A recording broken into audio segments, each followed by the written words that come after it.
I was debating, I almost started with a music video. Y'all know the song Don't Let Me Down? The one that people are playing at weddings now? I know that sounds funny, but people are actually doing that. But instead I'm going to start talking about a biblical figure. Do you know who this is a drawing of? Can you guess? Job, yes, Job. Why is Job famous? I can't hear. Patience, suffering? Yeah. Job's claim to fame is that he suffered a lot. And I guess what makes his suffering kind of outstanding is that he suffered a lot even though he was faithful to God. He loved God, he honored God, and he was faithful to God. In spite of that, in spite of doing everything right, so to speak, everything went catastrophically wrong for him. Now, his life had been going really well. He had a large family, he was wealthy, he was well respected by everyone, and all of a sudden, from one day to the next, all of his children are killed. All of his possessions are stolen, and to make matters even worse, he loses his health. He becomes very sick. He's covered with these sores from head to toe and is just in agony and bereavement and loss and pain, all these things. And really, if you read the book of Job, the thing that makes it even worse, I think the thing that is most painful to Job is that he doesn't know why God is treating him like an enemy. He doesn't know why God has turned away from him, why all this hardship has suddenly come upon him when he, to his knowledge, has in no way turned away from God. And the whole book is him wrestling with this, with his three friends who are not the kind of friends you want when you're facing a situation like this. Because their advice is, you're a sinner, you need to repent. And he keeps saying, I'm not sure what I did wrong. And they just keep saying, you're a sinner. And they repeat that over and over. That's his situation, but what I find fascinating, this is probably one of my favorite verses in the book of Job, is when he's talking about his whole situation and about God, this is what Job says. Though he slay me, I will hope in him. We're talking about faith. We're in the middle of chapter 11 of Hebrews, which is known as the chapter of the Bible that deals with faith. That's the whole topic of the chapter, and we've been working our way through it and seen many powerful things about faith, and we're going to continue there today. But I think oftentimes we're sold a false version of what faith is. Sometimes we're told that faith is kind of willpower. That faith is believing something with a great intensity, and that the important thing with faith is that level of intensity. Now, I won't say that that's not important. I think fervor in our faith is a very important thing. We can't be lukewarm about it. I agree. But sometimes we take it further than just intensity and turn faith in God into faith in willpower. As though faith were just a matter of being very, very, very insistent that God is going to do something like heal my cancer. And if I'm insistent enough in my conviction that God's going to do what I want him to do, then he will do it. And if somehow he doesn't do it, it's because I didn't have enough faith. Sometimes that's the way faith gets abused, I think. And I would suggest that what I've just described isn't really faith in God, it's faith in willpower. It's faith in your own ability to bend God to your will through sheer force of desire. What we find in Job, I think, is what I would describe as genuine faith. When it doesn't make sense, when you don't understand, when it seems in every measurable way that God has turned out to not be who you expected him to be. Faith is saying, I've made some foundational decisions about my life. God is good, and I will trust in him. Come what may. Whatever happens, good or bad, whether I understand it or not, whether it makes sense or not, I will put my hope in God. That's the kind of faith we're talking about, where you just make this at the base level of your understanding of yourself and life. You say, I'm going to trust in God. So I'm going to talk today about faith beyond our limitations. Please turn in your Bibles, if you will, to Hebrews chapter 11, and that's a typo. We're beginning in verse 17, not 7. Sorry about that, I didn't realize. 17 through 22. By faith, Abraham offered Isaac when he was tested. And he who had received the promises was offering the one and only, about whom it was said, through Isaac your offspring will be named. Having reckoned that God is powerful even to raise from the dead, from whence he also, metaphorically, received him. We're continuing in this chapter. And I want us to understand, even though we're looking at all these Old Testament figures and their faith in God, what the author of Hebrews has been arguing throughout this letter is that God has made himself, revealed himself to us in an ultimate way in Jesus Christ. And the kind of faith he's calling us to is to put this faith in Jesus Christ, in the one whom God has revealed himself through to us. In the incarnation, God has come among us in the flesh and has shown himself to us in this startling and amazing way. And we are called to put our faith in him. Therefore, when we're looking at the examples in the Old Testament of people who put their faith in God, it is the God who has come to us in the flesh, in the incarnation of Jesus Christ.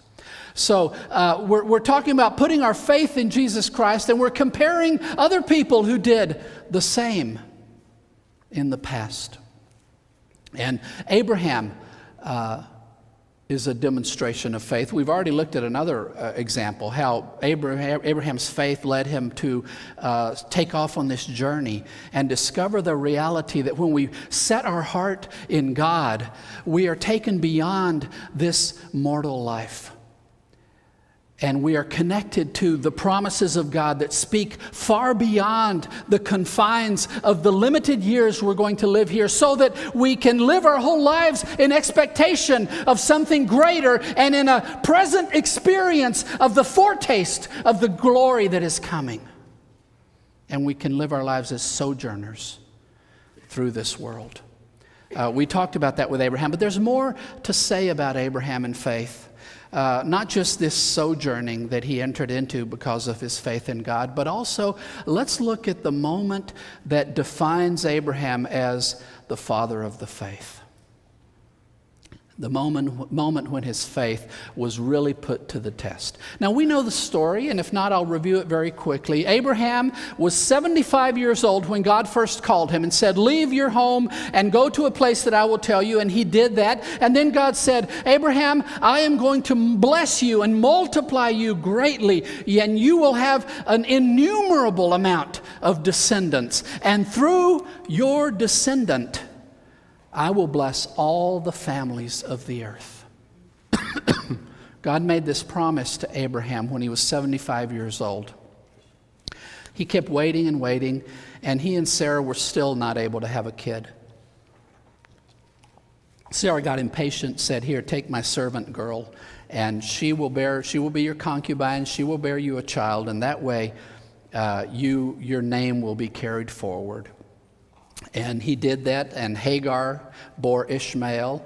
But God came back to Abraham when he was 99 and said, no, that's not what I was talking about. I meant you and Sarah are going to have a child, and through that child, I'm going to bring this multitude of people into the world that I'm going to ultimately use to bless all the families of the earth. And we saw how God gave this miraculous child when Abraham was 100 and Sarah was 90. After so many years of trying to have a child, finally they have this child that God had promised. An absolute miracle. And when Sarah first heard God say that you're going to have this child within a year, she laughed about it. And that's how he got his name. Isaac means laughter. They had finally the embryonic realization of God's promises, this child. And it was like a seed just breaking out of the ground and just splitting into two leaves and just starting to break open when God comes to Abraham and says, Abraham, I want you to take Isaac. Yeah, that one, the one and only one you have left. Because Abraham had sent away Hagar and Ishmael. He had dismissed them from the family clan and had put all of his eggs in the one basket of Isaac. Because God told him to do that. And because he said, this is the one through whom I'm going to do this. And God said, take this one, the one and only, the one about whom I told you, through Isaac your offspring will be named, when I told you to go ahead and dismiss Hagar and Ishmael. That one. And sacrifice him on the mountain I will show you. We're told that Abraham got up early the very next morning and set out. It was a 3 days journey to get to the place God had told him. And 3 days he got up every morning and continued the journey. And on the third day he got there, went up to the mountain, prepared an altar, put wood on the altar, tied up his son, laid him on the altar, and raised his knife to end his life. Try to think through what the implications of that were for Abraham. In every possible way of reasoning through this, it seems that God has proven to be not good. That what he has promised to do, he is reneging on. In fact, you might argue God has turned out to be cruel. And Abraham is presented with this challenge to his trust in God. God says, go to this mountain, sacrifice your son, and basically snuff out any possibility of me fulfilling the promises I've made to you. Not only that, just lay waste to your life. Not only will you not be remembered, not only will you not have a descendants to carry forth your name, but if anybody remembers anything about you, it will be that you are a wicked man who killed his own son, and you're going to lay waste to your relationship with Sarah. You're going to destroy everything. Think through what that was that God was asking Abraham to do. And yet, he did it. He took Isaac, he went 3 days' journey, he tied him on the altar, and when he raised his hand with the knife to end the boy's life, he wasn't pretending. He wasn't playing. He was going to end his life. Now, the author of Hebrews gives us his take on what might have been going through his mind, having reckoned that God is powerful even to raise from the dead. Now, this is what the author of Hebrews is saying about Abraham's faith. Abraham did not know what God was going to do. He did not know how this was going to play out. And every information he had available to him seemed to scream, God is not trustworthy. But Abraham decided, this is what I've chosen to do. I am going to trust God. Period. I will trust him if I understand it. I will trust him if I don't. I will trust him if it makes sense to me. I will trust him if it doesn't. I don't care what happens. This is the decision I've made. I am going to trust God. And I know that God can do anything. Even bring the dead back to life. You see, faith in God relies on an understanding of who he is. And truly, there is nothing beyond the realm of possibility when it comes to God. That's what allows people like Abraham to exercise such an extravagant level of trust. He says, I don't know how this is going to play out. I don't know how this is ever going to get fixed with Sarah. I don't know how I'm ever going to have this great number of innumerable descendants. I don't know how all this is going to happen, but I have trusted God to hear. I'm not going to stop now. God can make this work. We know God actually intervened and did not allow him to kill Isaac. And instead, God provided his own ram for a sacrifice. And if that's not a foreshadowing of Christ, I don't know what is. God provided the necessary sacrifice. The author of Hebrews has made that patently clear. Jesus Christ is this ultimate, perfect sacrifice for all time. So in the story of Abraham, we have an example of a faith that just says, I'm going to trust in God way beyond the realm of what I can fix or control. What Abraham was doing here was going to lay waste to his life in every conceivable way. It was a scorched earth approach to faith. I mean, what he was going to do was going to devastate everything he held dear. And his only way out of this was God.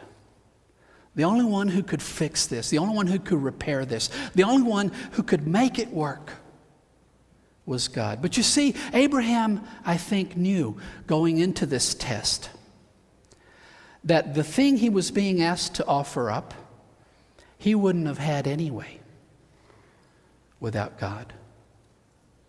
So in a sense, he really wasn't risking anything. It wasn't something that he had been able to produce. God had given him this miraculous child, and it was trust in God that had given him the gift of Isaac. Why change horses now? Why change direction now? If God can do something as impossible as giving a 90-year-old menopausic woman who was sterile her whole life before becoming menopausic. If God can do that, he can bring the dead back to life. He can fix this. I don't know how, but he can. I will trust in him. And there's something about genuine faith that goes way beyond what we control and puts us in this space where if God doesn't catch us, we're dead. We're toast. If God doesn't come through, we have squandered our life because we've laid it all on the line.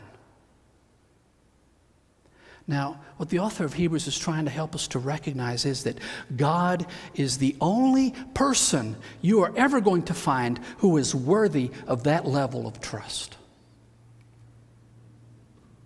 Nobody else is worthy of that level of trust, but God is. But there's something very frightening about genuine faith. It's being willing to put ourselves outside of what we can control and completely, utterly dependent on God coming through. Don't leave me hanging.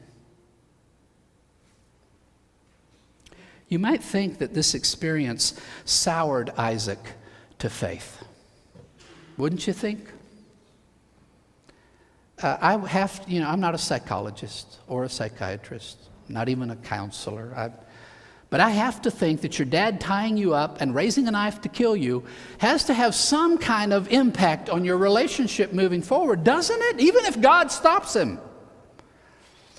You would think he'd say, man, I don't want anything to do with this God. And yet, Isaac also embraced the same faith that his father had. You see, this moment of testing for Abraham, in which he becomes an example to us all of what it really means to trust God, to just say, I don't care, I'm going to trust and let the chips fall where they may. That was an incredible teaching moment for Isaac himself. Abraham was teaching his son, you trust God no matter how crazy it may seem. Even when you don't understand, even when you don't know how it's going to work out, you trust God. And Isaac embraced that same faith. So, in fact, this faith keeps going through generation after generation. By faith also, Isaac blessed Jacob and Esau regarding things yet to come. By faith, Jacob facing death, in the Greek it's really just dying. Jacob facing death blessed each of Joseph's sons and worshiped on the end of his staff. By faith, Joseph, facing death, made mention of the exodus of the descendants of Israel and gave instructions regarding his bones. What he's pointing out about the faith of not just Abraham, but his son Isaac and his grandson Jacob and his great-grandson Joseph, he's pointing out that their faith extended them out into this area where they had no control. What use is it for you to promise future blessings to someone when you're about to die? Are you going to make them happen? Are you going to ensure that this happens? Are you going to ensure that the good things come around for your sons when you're about to die? No. None of these men had any power to affect the lives of their children for the good. They were about to die. And their time of doing anything was about over. And yet, because they trusted in God and because of the things God had told them He was doing, they were able to speak to their children about good things to come, that they would have no power to give to them, but that God would do for them. Isaac blessed his sons, Jacob and Esau, and God made known to him, even contrary to his own personal preferences, that God was going to work mightily through Jacob, not his favorite son, Esau. And Isaac lets them know that. This is what God's doing. And Jacob, he's going to do some amazing things through you. And Esau, not so great, but you'll be okay too. With Jacob, as he was facing death, and he does bless all 12 of his children, but there's a special encounter with one of his sons, Joseph, when he asks him, "Bring your 2 sons to me." And he's going to bless the 2 of them and gives them a very special blessing such that they become raised to the status of equal with their uncles. And Joseph really essentially becomes 2 full tribes. If you're ever reading the tribes of Israel, you'll notice that most of the time when you're talking about territories at least, you don't even mention Joseph because you mention his 2 sons, the tribes of Ephraim and Manasseh. And not only that, but what God had let Jacob know about the future turns out to be true. These 2 tribes end up being very large. They're not, even though they're half tribes really, they end up being 2 of the largest tribes among the 12. And have tremendous influence on the life of Israel as a whole moving forward. But look at the contrast here. On the one hand, we have Jacob who is dying. That's the way it reads in the Greek. Jacob dying. He's got 1 foot in the grave already. His days are numbered. His power to do anything for his family is quickly fading. So on the one hand, we have this Jacob who is powerless to do anything to help his family. On the other hand, we have this image of him leaning on this staff that has helped him through his journeying through life and worshiping. We have this image of powerless Jacob and the powerful God he's connected to.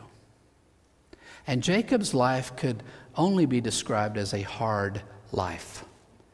It was rough. He struggled. He craved his father's spiritual heritage. But man, he went about it all wrong. I mean, he used deception and cheating and lying and everything you could think of to try to get it. And ends up destroying his relationship with his twin brother Esau and having to run, and then runs into an uncle who's even worse than he is. And he just had a hard life. And God was the one who sustained him through it all. God was the one who made him survive. So we have this image of him when he's reaching the end of his power to do anything, focusing his heart toward God. And because of God, he becomes able to speak these blessings on his grandchildren that will come to pass. Not because Jacob has any power to make them happen, but because God has the power to make them happen. Faith connected him beyond what he could do to what only God could do. Same thing with Joseph. As he's facing death, he tells the Israelites, and Joseph was very clear about this. Throughout his life, there was this pattern of him knowing stuff he should not be able to know. He could interpret dreams, and the stuff he interpreted happened just the way he said. I mean, it was supernatural. But he was always clear about this. It's not me. God has let me know these things. And it's God who lets him know something about what lies ahead for the whole tribe of Israel, the whole people of Israel. 430 years later, they are going to be in slavery, and God is going to break them out of slavery. They are going to leave Egypt. And he tells his family, this is what's going to happen. You're not going to be here forever, and eventually God's going to break you out of here. And he says, when you leave, you need to take my remains. You need to take my bones. And I want you to bury me where my ancestors are buried, where Jacob and Isaac and Abraham are buried. I want to be buried where they are. So again, with Joseph, he's talking about stuff he can't do anything about. He can't make this happen. And yet God connects him to these things. And faith is what did that for him. Faith is what allows us to give something even when we have nothing to give. We can promise things. We can give things that it's not in our power to deliver. Because faith connects us to what God's up to. And again, it moves us outside of what we can control or do and puts us in the realm of what only God can control and do. And in the example of these, the things God told them, he did. When they pronounced these blessings on their children, God made them happen. This is the kind of faith we're being invited to embrace when it comes to Jesus. We're being invited to embrace a trust in God that is all in. You're going to trust him when it makes sense. You're going to trust him when it doesn't make sense. You're going to put yourself completely out there, and God has to come through. You see, we're invited to embrace a faith in which the goodness and faithfulness of God is placed squarely in his hands, not ours. We don't make it happen. We don't control it. We put ourselves in a place where God comes through. That's the kind of faith we're invited to embrace. I want to invite you today to embrace that kind of faith, the kind of faith that takes you out beyond what you control, what you can do, to the place only God can work. We're going to sing a song of invitation. While we're singing, if God is calling you, maybe you don't know him at all, and this is the beginning of a journey with him. I want to invite you to start that today, to say, I want to begin a life of trusting in Jesus Christ. And I want to see where he can take me. Maybe you already follow Jesus, but you've been reminded this morning that you've been limiting your relationship with God to the things you control, the things that are in your power. And you need to start really trusting in God and letting him come through. If that's where you are today, I want to invite you to come forward and tell God, I want to trust in you, and I'm going to do this even if it makes me uncomfortable. Come while we sing. Let's all stand. Stephen, Patty, and Ron and Sandra, could you help me with the invitation? These couples up here are just here to take your hand and pray with you and encourage you. Come while we sing.